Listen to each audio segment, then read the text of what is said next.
Que le Seigneur te bénisse. Bien-aimé, notre Dieu voulait nous donner des conseils ce matin. À travers le message, ma vie, quand je priais pour toi, tu disais que tu vois rien, que tu as le noir, tu vois. C'était comment? Noir. Oh, c'est pas ma mère.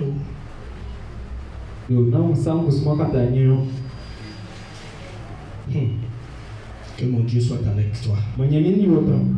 Que mon Dieu soit avec toi. Que mon Dieu soit avec toi. Laisse les soucis là. Laisse. C'est vrai, on est humain. À un moment donné, les réalités font que souvent. Mais fais confiance à Jésus. Fais confiance à Jésus. Alléluia. Amen. Alors je disais tantôt, mon Dieu aimerait nous donner des conseils ce matin. Chrétien, Dieu veut te donner des conseils ce matin. À un moment donné, nous avons posé des actes. On s'est mal comporté. Et ça a apporté, je dirais, des blocages dans notre vie. À cause de ce comportement, il y a des malédictions que nous-mêmes on a amenées. Alors ce matin, Dieu veut nous parler afin que si tu ne savais pas, que tu saches maintenant. Si tu savais aussi et que toi-même tu marches comme ça, il faut arrêter pour ne pas attirer la malédiction sur ta vie. Alléluia. Il y a des gens qui ont vu le thème en semaine. Toi qui a, je dirais que tu es sur notre plateforme, tu as vu le thème. Alléluia. Le thème c'est la malédiction. La malédiction issue des critiques envers les hommes de Dieu. La malédiction issue. Alléluia. Amen. La malédiction issue des critiques envers les hommes de Dieu. Quand je dis homme de Dieu, c'est grand H. C'est-à-dire les serviteurs de Dieu. Alléluia. Amen. Peut-être que toi hier, tu étais avec un pasteur. Tu étais avec une servante de Dieu. Et peut-être dans votre démarche, peut-être tu as vu que l'attitude de l'homme de Dieu ou la servante de Dieu, tu n'as pas aimé peut-être l'attitude. Et depuis lors, tu ne fais que critiquer les hommes de Dieu. Par l'Esprit de Dieu, je suis venu ce matin te donner un conseil. Il faut arrêter ce que tu fais. J'ai dit arrête ce que tu fais. Si les véritables hommes de Dieu, s'il n'est pas véritable homme de Dieu, c'est pas à toi de le juger. C'est lui qui l'a appelé. C'est lui qui va le juger. Dieu. Pour dire lui là, lui aussi se dit homme de Dieu. Elle aussi elle se dit servant de Dieu. C'est toi qui l'as appelé. Arrêtons d'attirer la malédiction sur notre vie. Alléluia. Amen. J'aimerais dire humblement au peuple de Dieu de se tenir debout. Et nous allons faire la lecture de la parole de Dieu. Toi qui as Deutéronome 7, la personne qui a Deutéronome, Tu vas nous faire la lecture.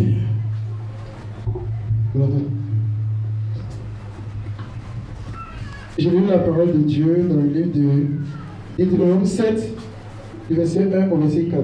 On écoute la parole, s'il vous plaît. Et le verset 1 dit ceci: Lorsque l'Éternel, ton Dieu, t'aura fait entrer dans le pays dont tu vas prendre possession, et qu'il chassera devant toi beaucoup de nations, les Étiens, les Girgasiens, les Amoriens, les Cananéens, les Phérésiens, les Éviens et les Jébusiens, 7 nations plus nombreuses et plus puissantes que toi. Au verset 2, lorsque l'Éternel ton Dieu te les aura livrés et que tu les auras battus, tu les dévoreras par interdit, tu ne traiteras point d'alliance avec elles et tu ne leur feras point grâce. Au verset 3, tu ne contracteras point de mariage avec ces peuples. Tu ne donneras point tes filles à leurs fils et tu ne prendras point leurs filles pour tes fils. Enfin, au verset 4, car ils détournaient de moi tes fils, qui serviraient d'autres dieux, et la colère de l'Éternel s'enflammerait contre vous, et il te détruirait promptement. Amen. Alléluia. Alléluia. Amen. Seigneur, prends la place, que ma personne disparaisse, et que toi seul tu sois vu au nom de Jésus. Amen. Assois-toi dans la paix du Seigneur. Alléluia. Amen. Deutéronome. Qui est l'auteur de ce texte? Qui est l'auteur de Deutéronome? L'auteur c'est qui?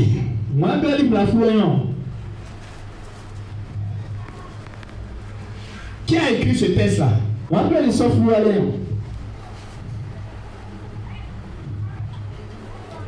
Alléluia. Oui, fils.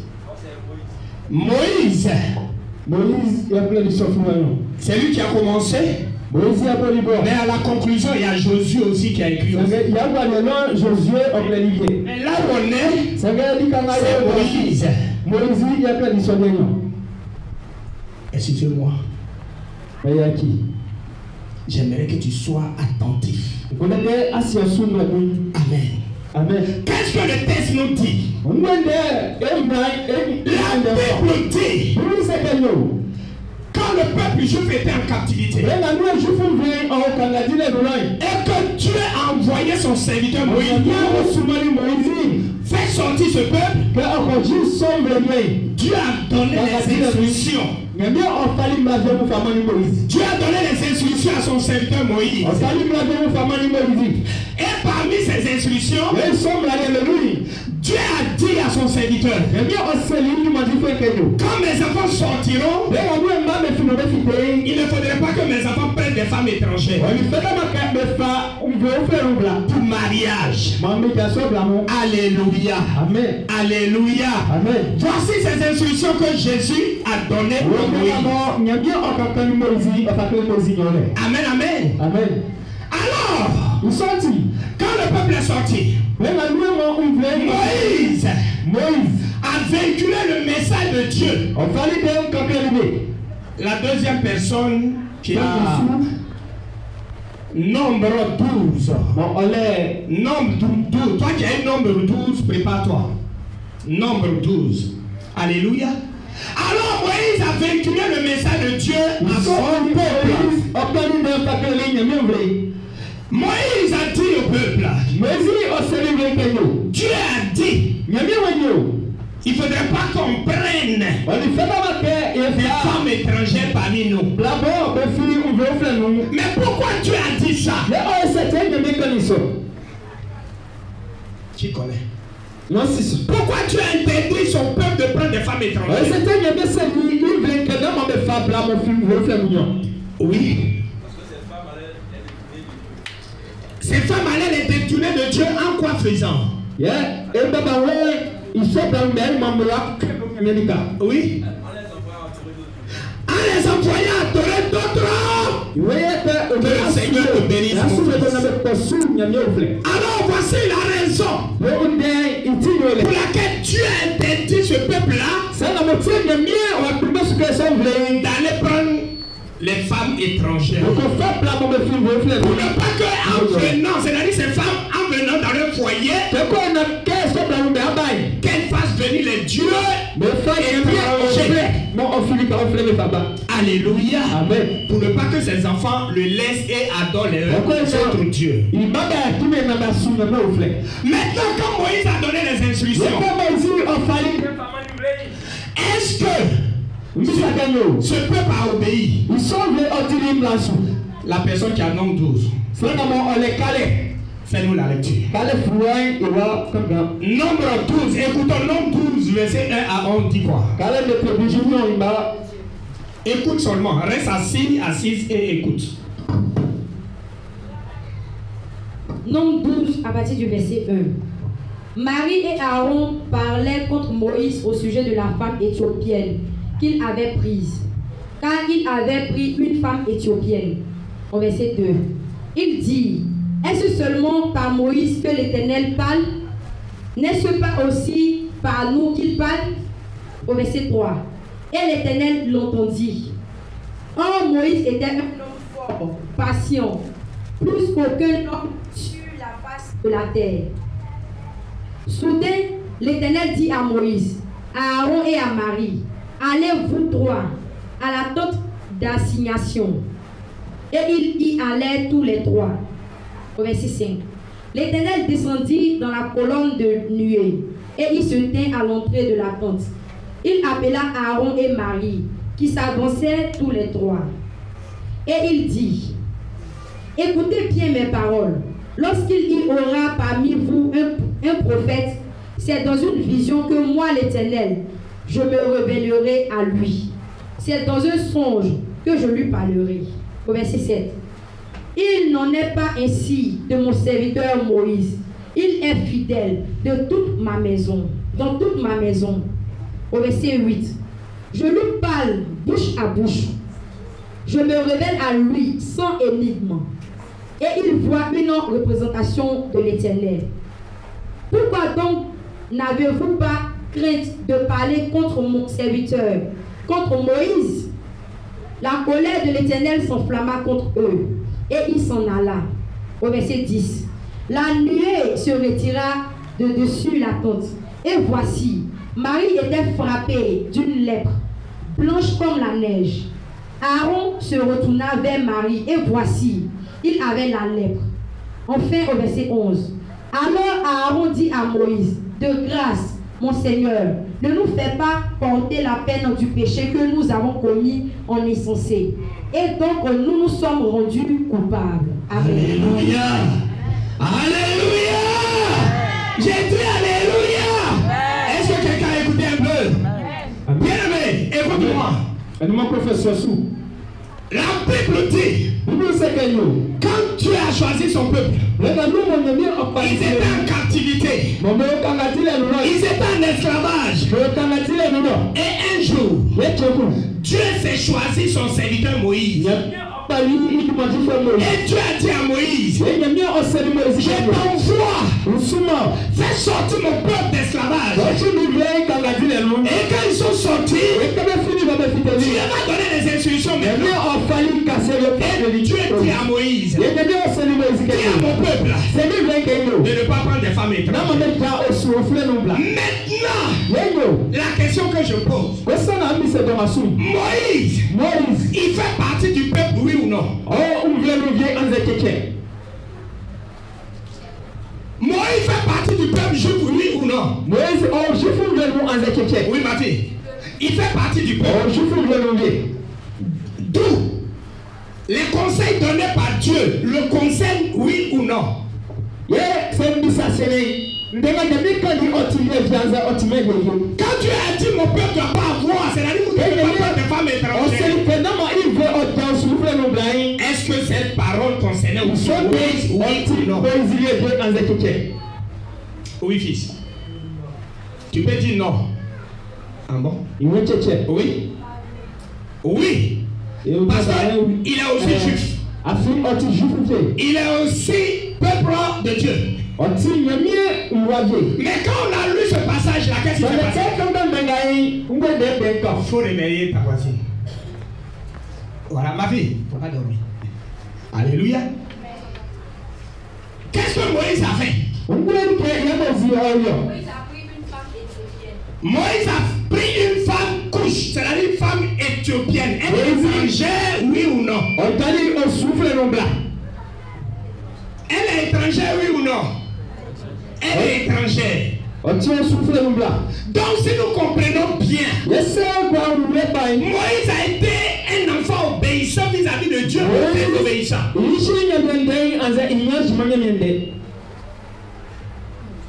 Est-ce que Moïse a été obéissant, oui ou non? Ma fille, il n'a pas été obéissant. Parce que Dieu dit, mes enfants, vous ne devez pas prendre des femmes étrangères. Lui par qui tu es passé, lui il fait fi. Et puis ça va chercher une femme étrangère. Ah, quelqu'un dit, cette affaire de Dieu là c'est compliqué. Toi tu viens nous dire, c'est comme ce matin là. Dieu m'a fait grâce de m'établir sur vous. Et je viens ce matin, je vous dis, Dieu dit, toutes les femmes, tous les hommes, Dieu dit on ne doit pas prendre femme ni homme étranger. C'est moi qui fais véhiculer le message, non? Moi qui dis, moi je fais fi. Et je vais au Gabon prendre une femme. Comment vous allez apprécier moi? Comment vous allez apprécier? Disons la vérité. Oui. Vous allez critiquer. Toi tu nous dis de ne pas prendre. Votre critique est noble ou bien c'est pas noble? C'est-à-dire, est-ce que vous avez raison de critiquer, oui ou non? Ma fille, vous avez raison de critiquer, oui ou non? Hein?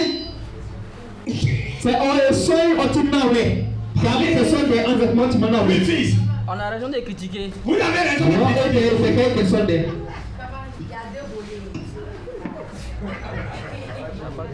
Ma fille, elle est prudente.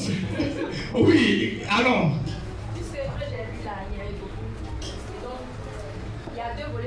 Non, je suis en train de poser question. Allons dans la réalité, la logique des choses. On doit se plaindre. Voilà. Parce qu'il ne peut pas nous dire de faire ça et puis lui faire le contraire. Tu es béni. C'est ça, non? C'est ça. Pardon? Je ne comprends pas. C'est pas la question là. Pour Moïse là. Il était marié avant de dire. Ils sont sortis. Quand Moïse allait pour faire sortir, quand il allait faire sortir le peuple, Il avait sa femme. je te demande, est-ce qu'il avait sa femme? Au moins il partait faire sortir. Voilà, Tu as compris maintenant? Maintenant, toi tu n'as pas prendre, tu prends une femme étrangère. Et le peuple a commencé à le critiquer. Son frère Aaron, il était aussi homme de Dieu. Sa soeur Myriam, la Bible dit elle est prophétesse, c'est-à-dire et les deux ont commencé à murmurer. Les deux ont commencé à dire, Moïse l'ami se prend. C'est pas ce que vous dites. Prophète Samuel m'a dit, je prends. Moi aussi Dieu se révèle à moi. Moi aussi là Dieu me parle. Je pense que quand même c'est toujours. Ces prophètes là ils aiment trop ça. Moi aussi Dieu me parle. Quand je prie Dieu me parle. C'est pas ce que tu dis. Non, dis la vérité. Alléluia. Amen. Myriam et Aaron ont commencé à critiquer Moïse. Mais toi tu viens nous dire de ne pas prendre femme étrangère. Ta femme étrangère, non? Tu ne peux pas pour qui? Toi aussi Dieu nous parle. La Bible dit, quand ils ont fini de parler, un matin Dieu est venu. Il dit Moïse, prends-moi Myriam, prends-moi Aaron, venez à ma présence. Je vais vous parler ce matin. Moïse les a pris. Ils sont partis. Dieu a commencé à parler. Dieu a commencé à être dur avec Aaron et Myriam. Et Dieu va leur dire, pour qui vous vous prenez pour critiquer mon serviteur? Alléluia. Bien-aimé, affaire de Dieu là, quand tu ne connais pas l'affaire de la bouche, il y a des gens là, des prix sur ton sujet, tu ne vois rien. Tu es là, tu dis, mais je n'ai pas copain. Je n'ai pas copine. Je ne vole pas. Mais pourquoi ma vie est comme ça? Mais quelque part, tu oublies que tu as critiqué un homme de Dieu. Bien-aimé, c'est un beau, c'est un mauvais. Ton problème est où? Quand Dieu l'appelait, tu étais là. Les dieux sont chargés. Alléluia. Amen. Quand nous prenons la parole, c'est logique leur réaction. Parce que toi, tu ne peux pas venir nous donner des instructions. Et la Bible dit, quand Dieu a fini de les parler, Dieu a fait tomber la lèvre blanche sur Myriam. Lèvres blanches. Alléluia. Alléluia. Amen. Et quand Myriam a reçu cette malédiction, cette malédiction, Aaron va prendre la parole. Pardon. Et maintenant, comment Aaron a appelé Moïse?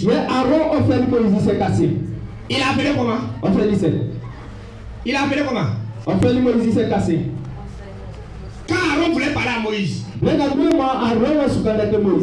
mon Seigneur, il est ton Seigneur.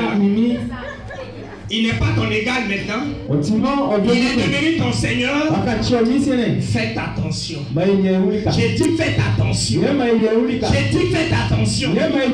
Vous qui critiquez les hommes de Dieu là, faites attention. Si tu veux ce message qui sort de ma bouche, si tu veux, tu acceptes. Si tu veux, tu n'acceptes pas. Mais tu vas voir. Parce que dans l'église, il y a trop de désordre. Allez, moi aussi, Dieu me parle. Moi aussi, là, quand je prie, Dieu écoute. Effectivement, Dieu écoute.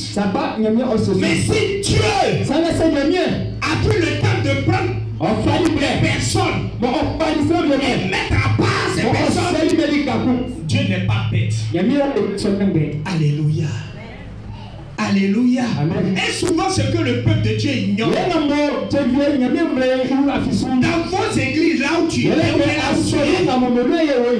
cet homme que Dieu a appelé, tu ne sais pas là où il est quitté. À cause de l'œuvre de Dieu, il a tout abandonné. Il est devenu comme quelqu'un qui n'est plus rien. À cause de Dieu. La Bible dit quoi? Moïse était dans la cour royale. Moïse, s'il restait dans la cour royale, il allait devenir un prince. Mais à cause de l'amour de Dieu, quand Dieu l'a appelé, il a fait fi de ses privilèges. Il a fait fi de ça. Moïse mangeait dans la cour royale. Moïse était respecté. Moïse avait tout ce qu'il voulait. Mais à cause de Dieu, à cause de l'amour de l'œuvre de Dieu, Moïse a tout abandonné. Moïse a abandonné ses privilèges là. Et il est venu pour faire son œuvre. Et toi tu es là. C'est toi qui te lèves. Et tu commences à le critiquer. S'il a fait des choses qui sont pas bonnes, laissez comment on appelle ça même, celui-là même qui l'a appelé, c'est-à-dire son patron, le juger. Alléluia. Amen. Alléluia. Amen. La troisième personne, tu vois qu'il y a 1 Samuel. 1 Samuel 13, de verset 13 à 14. Toi qui as ça, fais-nous la lecture s'il te plaît. On écoute. 1 Samuel chapitre 13, versets 13 à 14.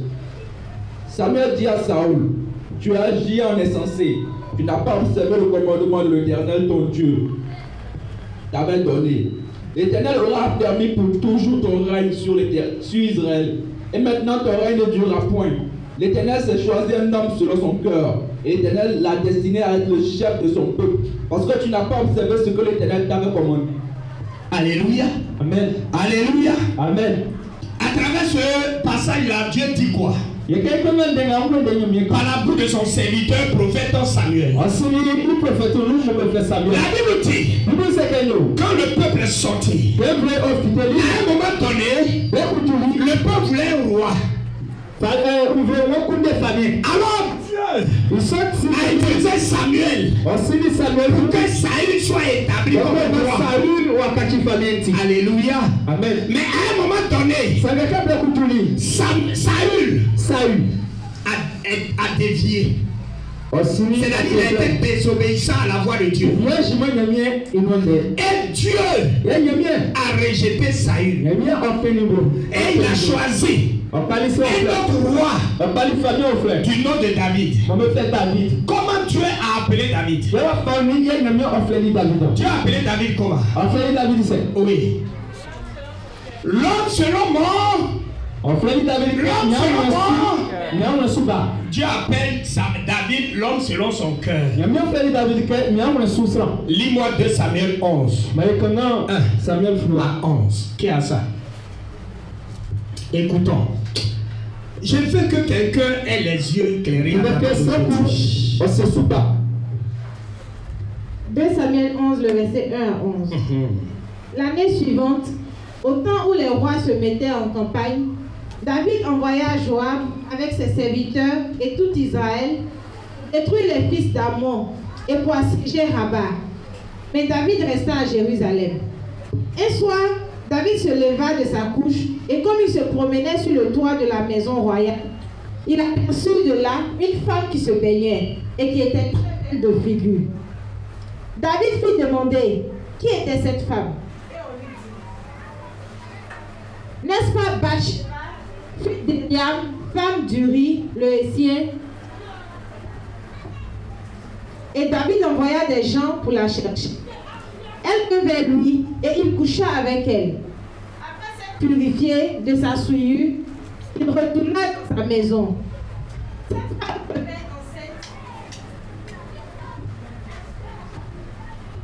Cette femme devint enceinte et elle fit dire à David, je suis enceinte.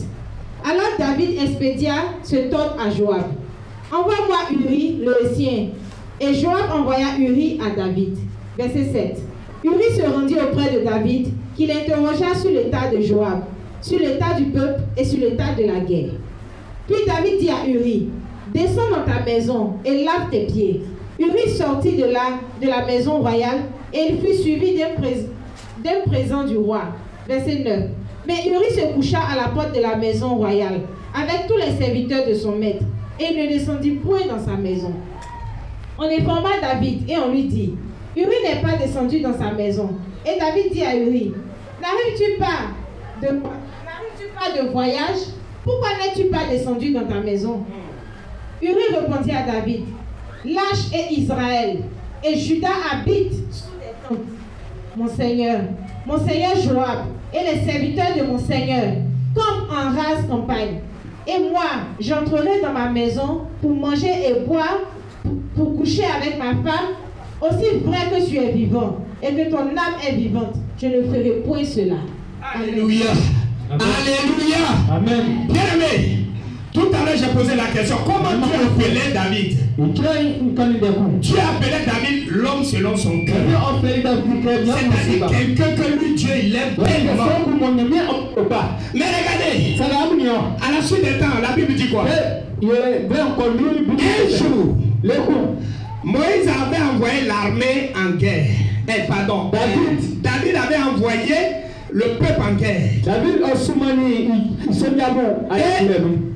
était dans sa maison, sur le balcon, et il marchait, il se promenait comme ça. Et du coup, il a regardé quelque part. ses yeux sont tombés sur une femme qui était en train de se laver. Et cette femme était la femme de son, le chef de son armée, Uri. Bathsheba. Et quand ses yeux ont vu cette femme, la Bible dit c'était une très belle femme. Et quand il a vu ça, en même temps il a envoyé quelqu'un pour appeler la femme. Quand la femme est venue, ne dormez pas. Hein. Maman, mais là je vois tes yeux. Même si tu ne dors pas, fais l'effort. Hein. Alléluia. Amen. Amen. Et quand la femme est venue, la Bible dit David a couché avec sa femme. David est sorti avec ses femmes. Et quand il a fini, les jours qui viennent, la femme dit à David que je suis enceinte. Son mari était sur le terrain de guerre. Hein.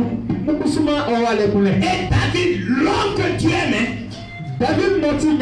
il enceinte la femme de son, je vais dire son général. Alléluia. Amen. Et quand